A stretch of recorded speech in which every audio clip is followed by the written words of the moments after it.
মাধ্যমিক 2025 পরীক্ষা আর মাত্র কয়েকটা দিন বাকি। পরীক্ষার ঠিক আগের মুহূর্তে নিয়ে চলে এলাম মাধ্যমিক জীবন বিজ্ঞান বিষয়ে 5 মার্কের বড় প্রশ্নের লাস্ট মিনিট সাজেশন।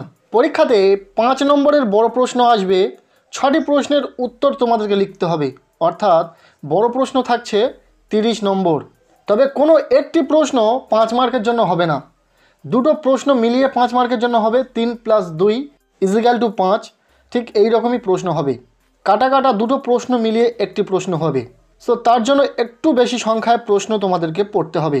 তবে এই ভিডিওতে যে প্রশ্নগুলো বলে দেওয়া হবে, প্রতিটা প্রশ্ন ভীষণ গুরুত্বপূর্ণ, পরীক্ষাতে আসার মতো প্রশ্ন। 5 মার্কের জন্য তো গুরুত্বপূর্ণ, পাশাপাশি তোমরা 2 মার্কের প্রশ্ন এখান থেকে কমন পেতে পারো। কাজেই প্রতিটা প্রশ্ন খুব ভালো করে পড়বে। সো প্রথম থেকে প্রশ্নগুলো দেখে নেওয়া যাক। প্রথম যে প্রশ্নটি থাকবে 5 মার্কের, সেখানে চিত্র অঙ্কন থাকবে। এবছরের জন্য গুরুত্বপূর্ণ যেটি সেটা দেখে নাও। প্রথম, মানব চক্ষুর অক্ষিগোলকের লম্বচ্ছেদের পরিচ্ছন্ন চিত্র অঙ্কন করো এবং নিম্নলিখিত অংশগুলি চিহ্নিত করো। ভীষণ গুরুত্বপূর্ণ, পরীক্ষাতে আসার মতো প্রশ্ন। যে অংশগুলি চিহ্নিত করতে বলা হচ্ছে করোয়েড, অপটিক স্নায়ু, আইরিশ, পিতবিন্দু, এছাড়াও আরও বেশ কয়েকটি দেখে রাখবে। এই একটা চিত্রই তোমার কমন এসে যাবে, তবে রিস্ক নেওয়ার দরকার নেই, আরও একটা তোমরা দেখে রাখতে পারো। এখানে এক্সট্রা আরও দুটো দেওয়া রয়েছে, দেখে নাও। প্রাণীকোষের মাইটোসিস কোষ বিভাজনের মেটাফেজ দশার পরিচ্ছন্ন চিত্র অঙ্কন করে নিম্নলিখিত অংশগুলি চিহ্নিত করো। মেরু অঞ্চল, ক্রোমাটিড, সেন্ট্রোমিয়ার, বেমতন্তু। এই দুটো প্র্যাকটিস করলেই হয়ে যাবে। তবে আরও একটি এক্সট্রা দেওয়া রয়েছে, দেখে নাও। একটি প্রতিবর্ত চাপের চিত্র অঙ্কন করে নিম্নলিখিত অংশগুলি চিহ্নিত করো। গ্রাহক, সংজ্ঞাবাহ স্নায়ু, স্নায়ু কেন্দ্র, চেষ্টীয় স্নায়ু। এরপর দ্বিতীয় প্রশ্ন, বৃদ্ধি ও বিকাশের মধ্যে সম্পর্ক কি? এর সাথে মিওসিস কোষ বিভাজনের 3টি তাৎপর্য উল্লেখ করো।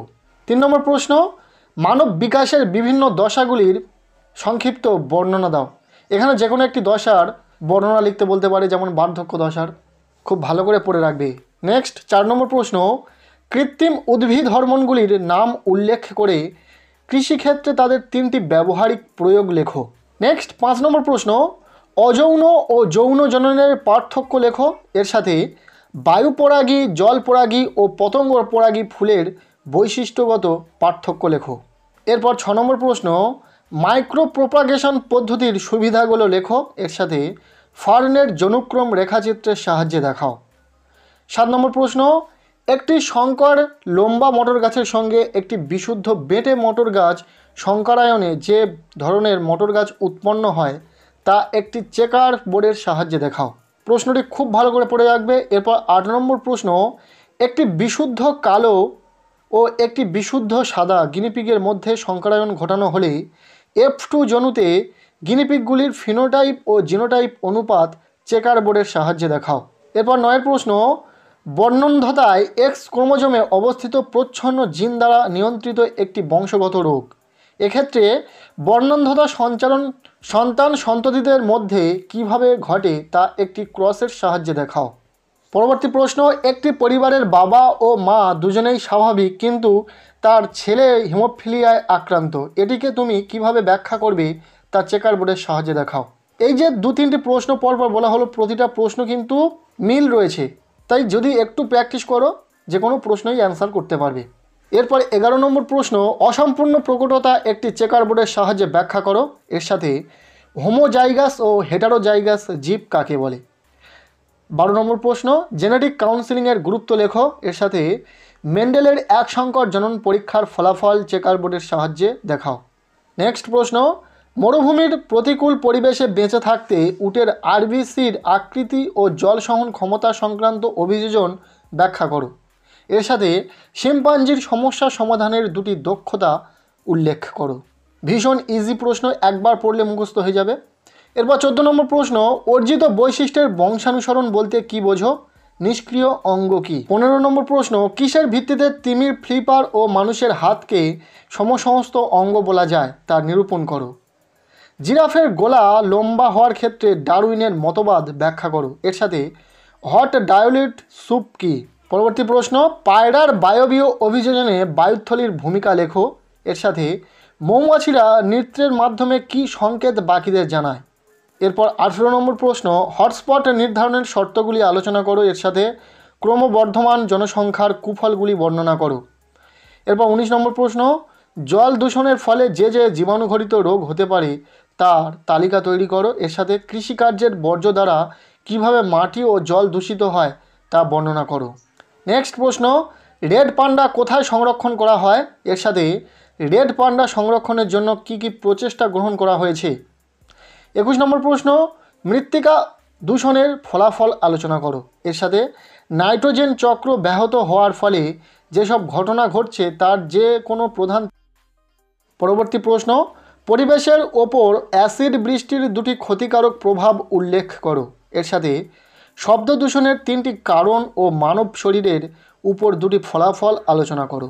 এরপর 23 নম্বর প্রশ্ন, জীববৈচিত্র্যের 3টি গুরুত্ব লেখো। এর সাথে হটস্পট বলতে কী বোঝো? জীববৈচিত্র্য সংরক্ষণের প্রয়োজনীয়তা লেখো।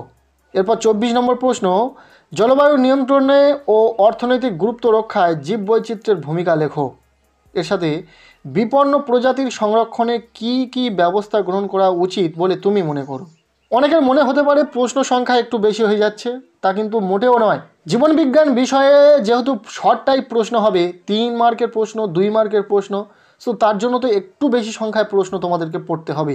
এটা ইতিহাস বা ভূগোল বিষয় নয় যে মাত্র কয়েকটি প্রশ্ন বলে দিলাম আর তার মধ্যে থেকেই সমস্ত প্রশ্ন তোমরা কমন পাবে। কাজেই একটু বোঝার চেষ্টা করবে এবং প্রতিটা প্রশ্ন ভালো করে পড়ে রাখবে।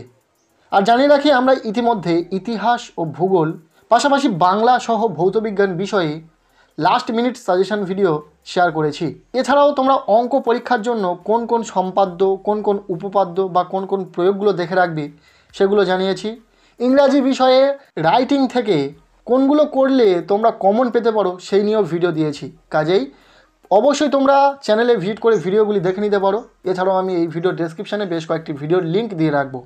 এরপর 25 নম্বর প্রশ্ন, ডারউইনের প্রাকৃতিক নির্বাচন পদ্ধতিটি ব্যাখ্যা করো। এর সাথে রুই মাছের অভিযোজনে পটকার ভূমিকা লেখো।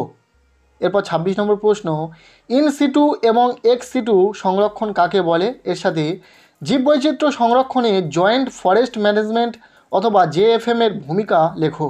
নেক্সট 27 নম্বর প্রশ্ন, জেএফএম ও পিবিআর এর উদ্দেশ্য কী? বিশ্ব উষ্ণায়নের ফলে সমুদ্রের জলতলের উচ্চতা অধিক বৃদ্ধি পেলে সুন্দরবনের মানুষ ও জীববৈচিত্র্যের কী কী সমস্যা হতে পারে। এরপর শেষ যে প্রশ্নটি রয়েছে, কোনো শ্রমিক মৌমাছি অন্য শ্রমিক মৌমাছিদের কিভাবে খাদ্য উৎসের সন্ধান ও অবস্থান জানায় তা ব্যাখ্যা করো। সো এই ছিল জীবনবিজ্ঞান বিষয়ে লাস্ট মিনিট সাজেশান। যে প্রশ্নগুলো বলা হলো প্রতিটা প্রশ্ন ভীষণ গুরুত্বপূর্ণ, পরীক্ষাতে আসার মতো প্রশ্ন। কাজেই প্রত্যেকটা প্রশ্ন খুব ভালো করে পড়ে রাখবে। আর আমরা ইতিমধ্যে জীবনবিজ্ঞান বিষয়ে এছাড়াও অন্যান্য সকল বিষয়ে বিভিন্ন নমুনা প্রশ্নপত্রের সেট শেয়ার করছি ভিডিওর মাধ্যমে, যে ভিডিওগুলিরও লিঙ্ক তোমরা এই ভিডিওর ডেসক্রিপশানে পেয়ে যাবে। এছাড়াও চ্যানেলে গিয়েও দেখে নিতে পারো। আজকের এই ভিডিওটি ব্যাস এতটুকুই।